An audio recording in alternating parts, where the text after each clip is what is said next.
Player Profiler today. We are live streaming on YouTube on Player Profiler News on the Player Profiler Network and live on Twitter. What is going on, everybody? We're going to talk about the offseason because we're here. Not to plagiarize from J. Cole, but the offseason, we've arrived. Who can possibly take down this Chiefs dynasty that is forming? Who could possibly come out of the NFC instead of the 49ers next season? This offseason is going to be jam-packed with action, and we've already seen some on the coaching side. We're going to break down everything that's happened in these few weeks of the playoffs on the offseason side and talk about what more is to come. This is Player Profiler today, February 13, 2024 edition, starting off now.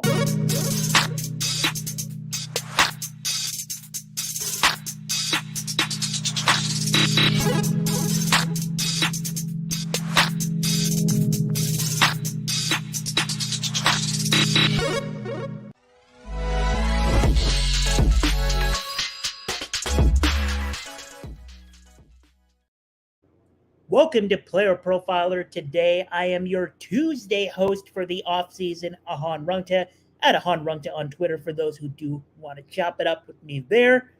I'm taking over for Jack Kavanaugh, our boss of the show, the czar of Player Profiler today. You'll have new show hosts every day of the offseason, but for Tuesdays, you're going to see me. Let's talk. If you're listening to this as a podcast afterwards, don't forget, you can join us live every day of the week at 7 p.m. Eastern Time, 6 p.m. Central, 4 p.m. Pacific, wherever you may be at in the world. Join us for streams live so you can chop it up with us like Jamie in the chat and Anthony in the chat. I'm Ahan Rungta, and for the next half an hour or so, you'll be spending some time with me. We're going to talk about the offseason. But first, we got to talk Kansas City Chiefs a little bit more. They deserve every minute of coverage. Yesterday on Monday's show, Jack Kavanaugh talked about Patrick Mahomes. He echoed my sentiment that Patrick Mahomes is the best quarterback we've ever seen in the NFL. Appreciate the greatness while it's there. God gave us many opportunities to be alive, but he chose this one for us to be able to watch Patrick Mahomes be the best football player ever. Shout out to the Lord for that. Talk about the Kansas City Chiefs, and this is insane what they have done, and not just because of the run that they put up this season, but the fact that this is Patrick Mahomes' third Super Bowl in 5 years, and this might have been the toughest one he's had so far, and might be the toughest one he'll have the next decade, because it's only going to get better for the Kansas City Chiefs from here on out. This was the year to beat Kansas City. Patrick Mahomes was the most expensive cap hit in the NFL at $37 million due to that extension.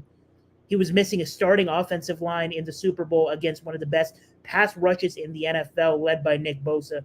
His wide receiver one was a good player in Rashee Rice, but still a rookie and not one that's elite, not a game changer.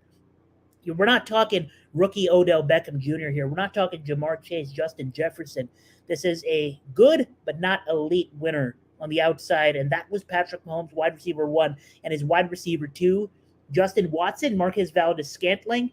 I mean, the names speak for itself. The Kansas City Chiefs had a rest disadvantage from weeks 12 to 17. It's the first time in NFL history a team has had a stretch of 6 straight games with a rest disadvantage. Shout out to Warren Sharp for that little factoid. They had to play in Germany, and they looked mediocre throughout the regular season, and it was one of the reasons I didn't believe in them to go all the way. I was like, you know what? This is the year the Kansas City Chiefs can be beat, because they'll figure it out in following years when they have more money to work with, when they have more draft picks and loaded classes like this one. This could be the year to beat the Kansas City Chiefs, and it didn't happen. No first-round bye because of how mediocre they were in the regular season. Down 10 in the Super Bowl against one of the best defenses in the NFL. No problem for Patrick Mahomes and Travis Kelce. John in the chat says, welcome to Tuesdays. Welcome, John, to our show. Jamie says, let's get a speedster like Worthy on the Chiefs. I'm glad we're already talking about what the Chiefs could possibly do this offseason because they got options. As Jack Harlow said, he can pass that ball like Stockton. Key free agents for the Kansas City Chiefs are obviously the one red flag for them. Chris Jones, arguably the best free agent available in the NFL this season. Chris Jones is a free agent. L'Jarius Sneed, shout out to what the Kansas City Chiefs have done with that secondary. L'Jarius Sneed, Trent McDuffie, both looking like superstars in each of the last two playoffs, really. Willie Gay, linebacker, also free agent. Donovan Smith, the offensive tackle, a free agent. And safety Mike Edwards, also a free agent. But given what the Kansas City Chiefs have done the last few years, give me the return of Chris Jones, and this Kansas City Chiefs defense will be just fine. And we're talking about how Steve Spagnuolo was the absolute master in the playoffs. Let's not forget that the Kansas City Chiefs were still one of the worst run defenses in football this regular season. It just didn't matter. Steve Spagnuolo got the job done against Christian McCaffrey just enough to win you that game, and for the 49ers to barely hit the 20-point mark. It's only going to get better for the Kansas City Chiefs, but wait, there's more. They're in a good position in the draft because this draft is possibly one of the most loaded at wide receiver we have seen in maybe the 21st century. This draft could produce not just a lot of serviceable players just by quantity, but guys with upside. They could snag Troy Franklin with that number 32 overall pick. Adonai Mitchell, depends what they want here. Keon Coleman, Jalen Polk, or Lad McConkey, who could possibly be this year's Puka Nacua. They have options, and yes, the Kansas City Chiefs have fumbled with these draft picks in the past. Clyde Edwards-Helaire. But they have options, and they have the opportunity to win another draft. They're also around middle of the pack in cap space this offseason. There is so much they could possibly do.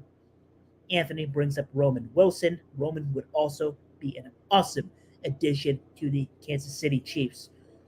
But I'm here to tell you right now that the AFC cannot get much more difficult, not just because of Patrick Mahomes and the fact that he's always going to be the biggest threat in the AFC when the playoffs come around, but also even if the Kansas City Chiefs end up seeing some decline, which I don't see happening as long as Patrick Mahomes is healthy, it's a loaded class in the AFC anyway.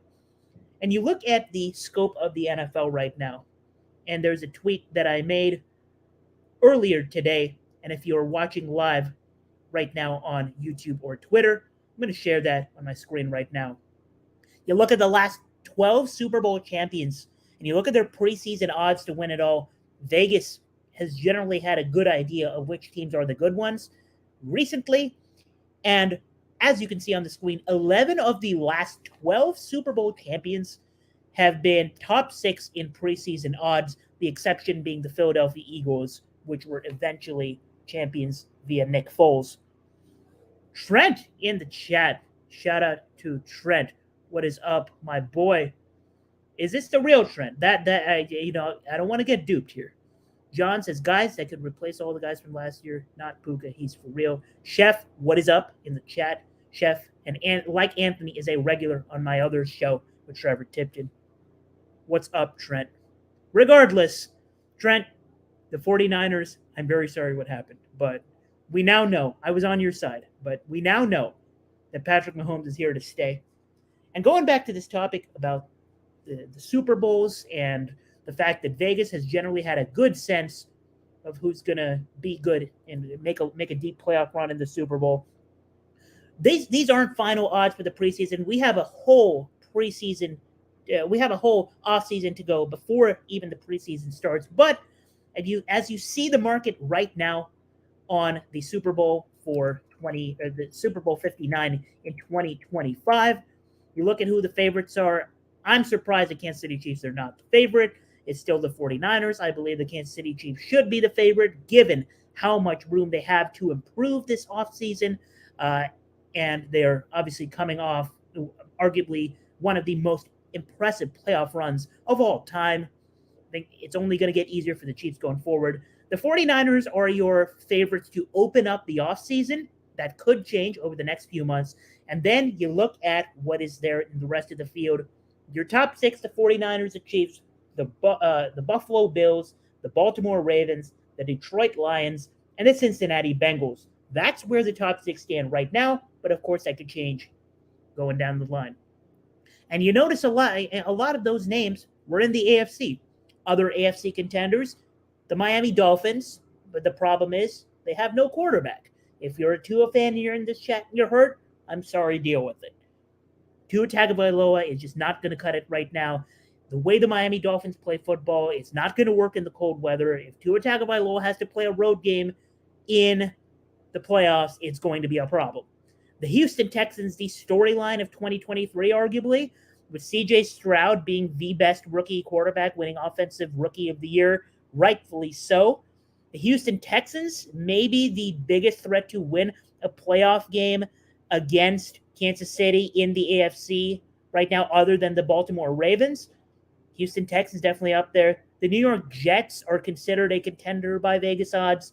They have a broken offense. They will have a lot of work to do to give Aaron Rodgers everything he needs to possibly make a Super Bowl run.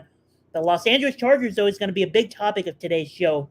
They need weapons, and they need weapons badly.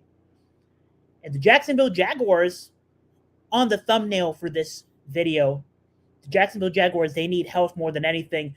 And you saw this year that they saw some regression with health, and they didn't address depth, and it cost them, right?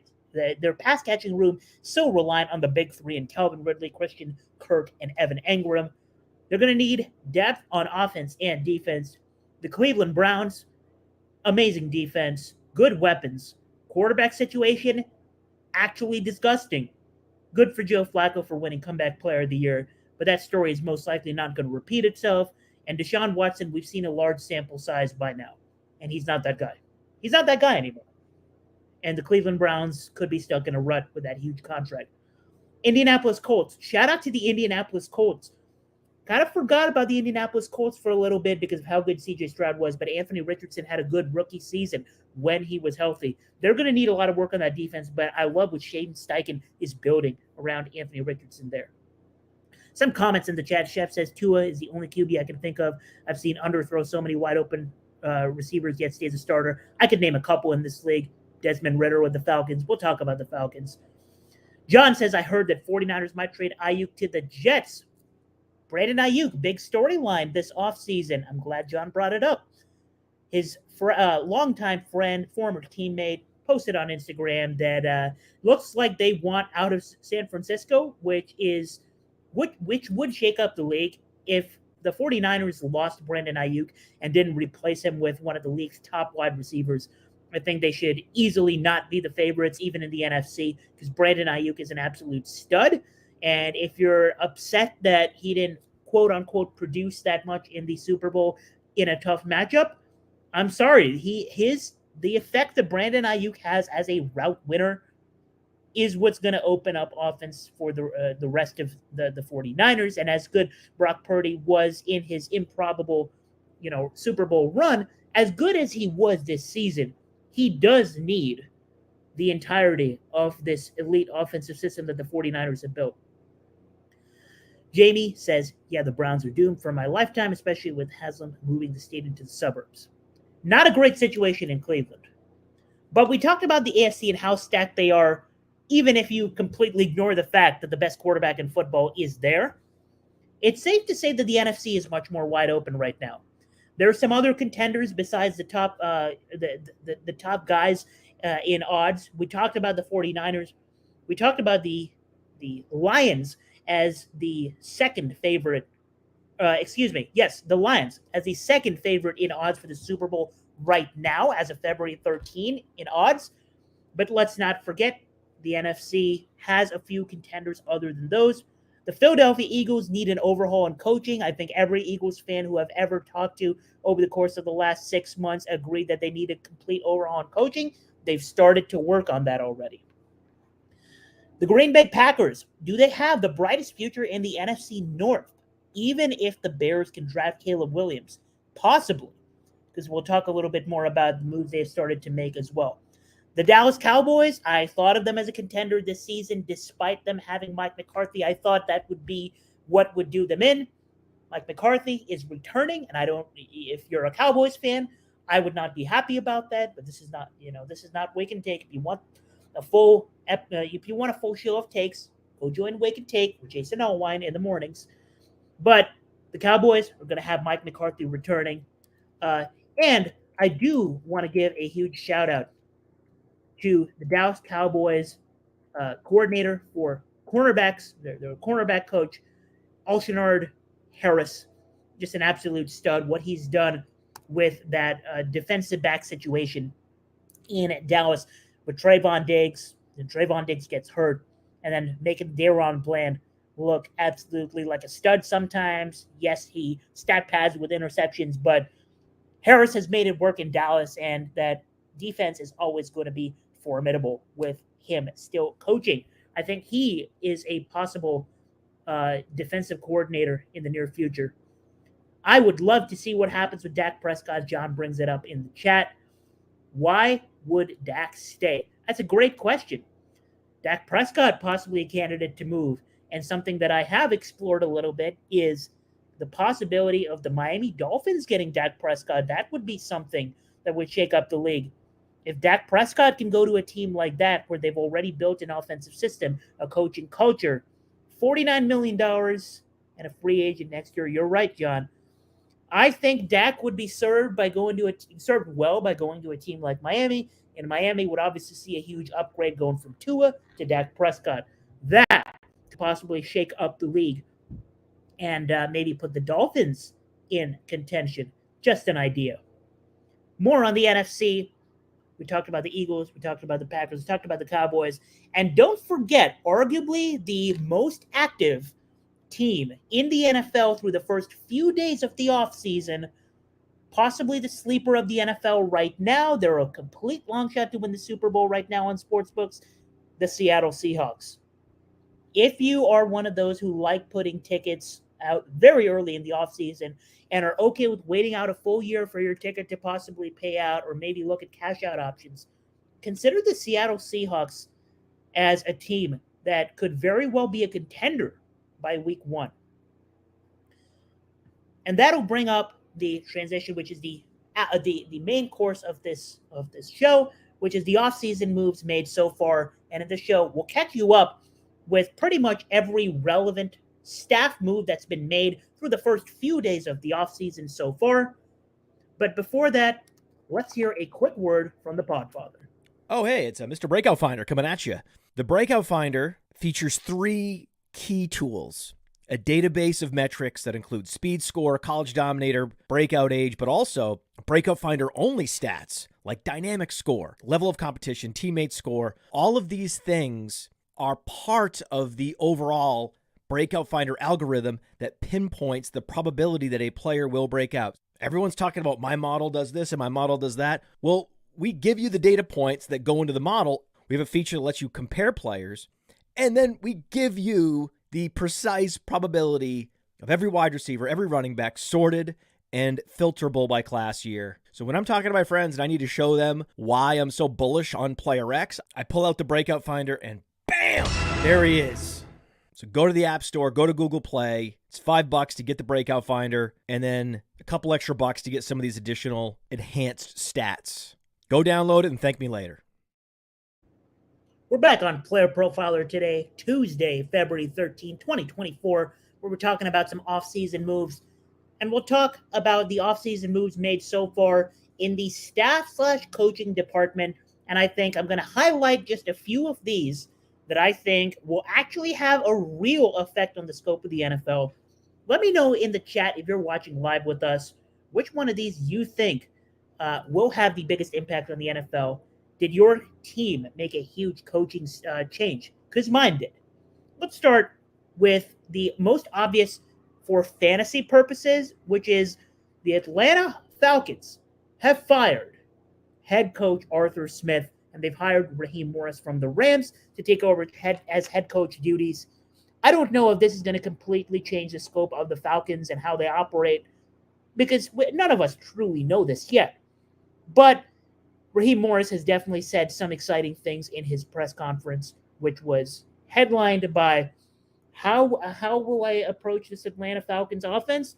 Well, they have playmakers that need to be used, and he mentioned specifically Drake London and Bijan Robinson. As a Kyle Pitts stan myself, I'm disappointed he didn't mention Kyle Pitts, but we all know press conferences don't mean anything anyway, good or bad. But it's worth noting.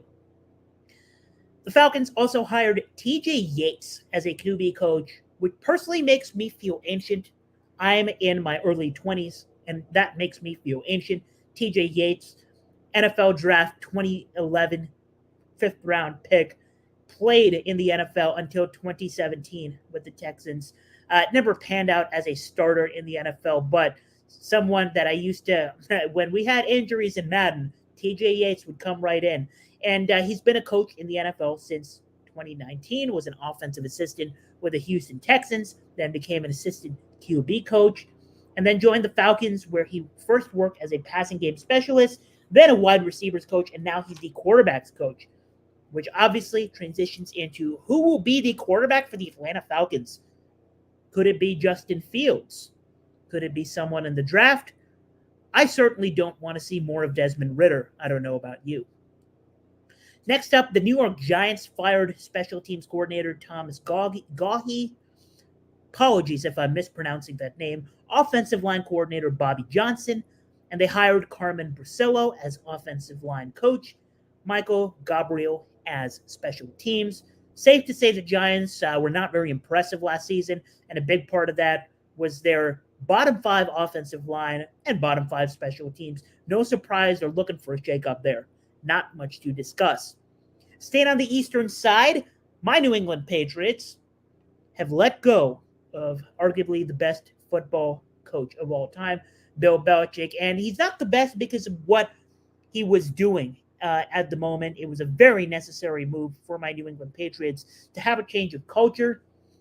There were some things that Bill was doing extremely well as recently as last season, such as continue to lead Patriots defenses to be top 10 in many metrics, such as DVOA, such as success rate, as recently as this season, despite injuries, season-long injuries to Matthew Judon, to their stud rookie cornerback Christian Gonzalez. Bill Belichick was doing some great things with that defense, but it was clearly time for a direction change, and will Gerard Mayo be that guy that changes the culture in New England and looks for a new offensive direction? The New England Patriots obviously have a top 3 pick as of now.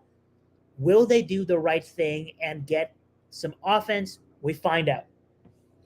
Las Vegas names head coach Antonio Pierce as the permanent head coach. He was the interim head coach. I have one comment on this. I love it.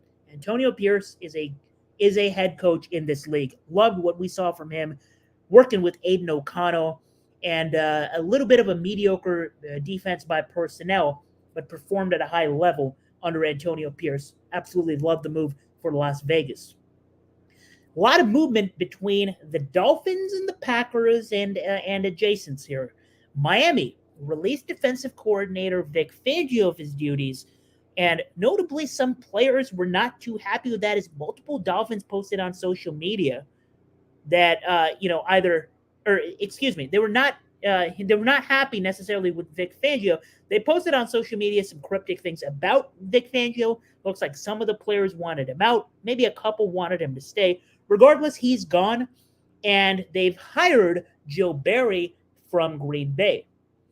Green Bay, who was one of the worst defenses in the NFL for a good portion of the season, got hot at the right time on offense and defense. Joe Barry did some good things the second half of the season, but at the end of the day, Green Bay had a lot of defensive deficiencies. They were one of the worst run defenses in the league, and they were a surprisingly mediocre pass defense, considering they have an elite quarterback in Jair Alexander and a couple of really talented players working in the pass defense. I'm not surprised that Green Bay let go of Joe Barry. I think it's a great move for them. Green Bay also, here's an under-the-radar move that maybe you guys haven't even heard of.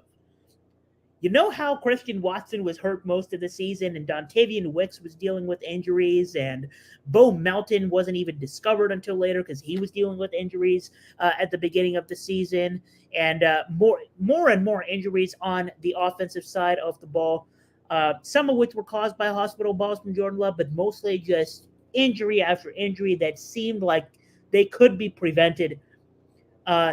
Green Bay has fired strength and conditioning coordinator Chris Geese and hired Jeff Hafley as their new defensive coordinator. Jeff Hafley, a long history as a coach going back all the way to 2001 when he started as a running backs coach at WPI, then went to Albany, to Pittsburgh, to Rutgers, joined the NFL in 2012 when he was a defensive backs coach at Tampa Bay, went to the Cleveland Browns as a defensive backs coach, went to the 49ers as a defensive backs coach, where the 49ers had a lot of success. Gotta love those 49ers teams and what he did there. Went to Ohio State as a defensive coordinator and defensive backs coach, and spent the last few years with Boston College as the head coach. This man has seen a lot. I think it's a great hire and potentially a huge upgrade to go from Joe Barry to Jeff Hafley at defensive coordinator, which is why I think in a few months we're going to be viewing the Packers as serious contenders to represent the NFC in the Super Bowl. A lot of motion with the Tennessee Titans. Fired head coach Mike Vrabel and Brian Callahan, the offensive coordinator. Bill Callahan became the offensive line coach. Tyke Tolbert, the wide receivers coach. Randy Jordan, the running backs coach. Bo Hardigree, the quarterbacks coach. Peyton McCollum, assistant wide receivers coach. Frank Bush, the linebackers coach. Steve Jackson, the secondary and safeties coach. Tracy Rocker, the defensive line coach. And Ben Blue, the outside linebackers coach. That is just so much motion in the coaching staff. We'll just have to wait and see how it plays out. Tennessee has a lot of work to do this offseason. They could address part of it with the draft. The Cincinnati Bengals promoted Dan Pitcher to offensive coordinator as a part of their flurry of moves with the coaching staff. Their offensive coordinator last season, Brian Callahan, obviously just goes to Tennessee, as we just mentioned. So they need a new offensive coordinator there. They hired Dan Pitcher. The Washington Commanders, big storyline here, and possibly the most worrisome of the first few days of the offseason is we aren't sure what the Commanders' real game plan is here.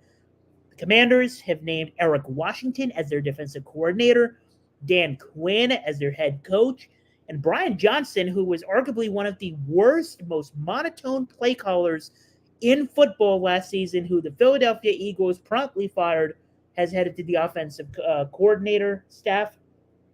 So I'm not sure what direction Washington wants here. Are they going to keep Sam Howell as a starter? Are they going to grab a Drake May of sorts in the draft? Washington has a lot of questions, and it is completely unclear if they plan on winning anytime soon. And I'll just leave it at that. Just keep it frank. The Dallas Cowboys, we talked about them a little bit earlier, how they could have been serious contenders if they work a little bit on their coaching staff. They've named Mike Zimmer as their defensive coordinator. Mike Zimmer, obviously a former head coach, and has worked with Dallas in the past, where Dallas has fielded multiple top 10 defenses. I think this Dallas defense is going to continue to be good, but it is worth seeing how they address this draft. Are they going to work more on this defense? Are they going to look for one more playmaker for Dak? Are they going to realize this offseason that Luke Schoonmaker is the best tight end on their team? A lot of questions for the Dallas Cowboys. A couple more. The Cleveland Browns named Ken Dorsey, the former Bills offensive coordinator, as their offensive coordinator. Cleveland hires him. Tommy Reese as the tight ends and pass game specialist. And Jacques Cassere, their defensive line coach. And Deuce Stanley, their running backs coach. Cleveland, like we mentioned at the top of the show, one of the most stagnant offense, one of the teams that you could expect to be the most stagnant in the NFL going forward until they figure out their quarterback situation. Hard to see them competing in the AFC for real, but it looks like they're trying to make some changes to head back to the playoffs and possibly win a playoff game. At least there's effort through the first few games, or first few days of the offseason. Last but definitely not the least, possibly the biggest, the two of the biggest name drops of the offseason so far.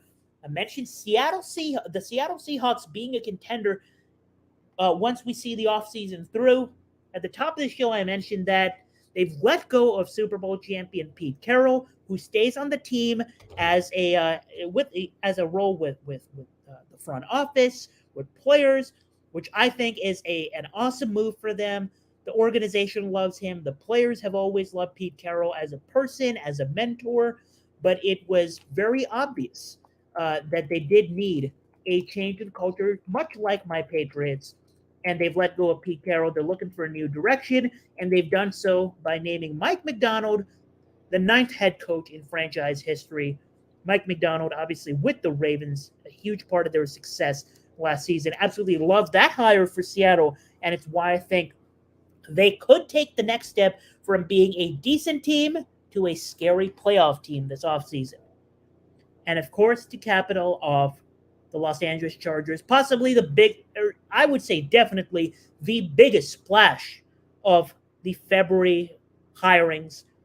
They have hired not only Jim Harbaugh for Michigan football, but also Jesse Minter as their defensive coordinator for Michigan. I think this won't be the last you will see of the Chargers getting some help from Michigan. I think they will be in heavy contention for Blake Corum to replace Austin Eckler. And don't forget, the Chargers also have draft picks that they could very well use to give help to Justin Herbert. Justin Herbert, one of the most disrespected quarterbacks in football right now. They have the number 5 overall pick. They have a chance to go the Brock Bowers route. They have a chance to maybe trade up for a Marvin Harrison. The Podfather from PlayerProfiler is never going to let you forget that Quentin Johnston is a bust. It's over for Quentin Johnston.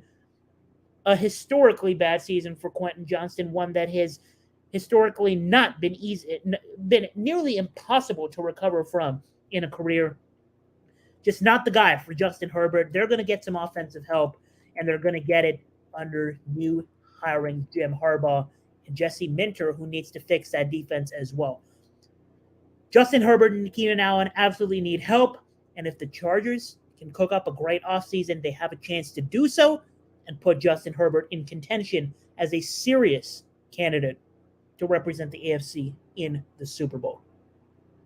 Jamie in the chat says, I like to do Staley hiring as the running backs coach for Cleveland.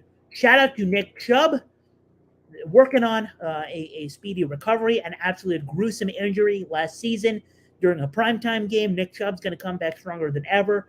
One of the best running backs in football when completely healthy. Arguably the best pure runner in football when completely healthy. It'll be interesting to see how he performs coming off that injury. But I do agree that Deuce Staley is a good hiring for Cleveland, who still has a lot of other stuff to figure out. That'll be the show for today. Don't forget, Player Profiler today is going to have you covered every day of the offseason with a new host each day. I am Ahan Rungta. I will be your Tuesdays. I was about to say Tuesdays coordinator. I'm in the offensive coordinator / defensive coordinator mood these days, but I will be your Tuesdays coach. You can follow me at Ahan Rungta, or just join me in chat every Tuesday. And join Player Profiler today with our other amazing hosts, Jack Kavanaugh, Bradley Stalder, Toomey. We got amazing hosts every day, and also me. Player Profiler will see you tomorrow for Player Profiler today, where we talk more about this stacked offseason. Hey, I want to take a moment to thank you for tuning in. It's important to me that all of our media be free. This is only possible because of you allowing a true independent sports media enterprise to thrive unlike any other in the business. So please subscribe to the All In Package to continue to make all this possible, to ensure that all of our stats, information, data, content is available to you, especially you, the people that get the site and get the show.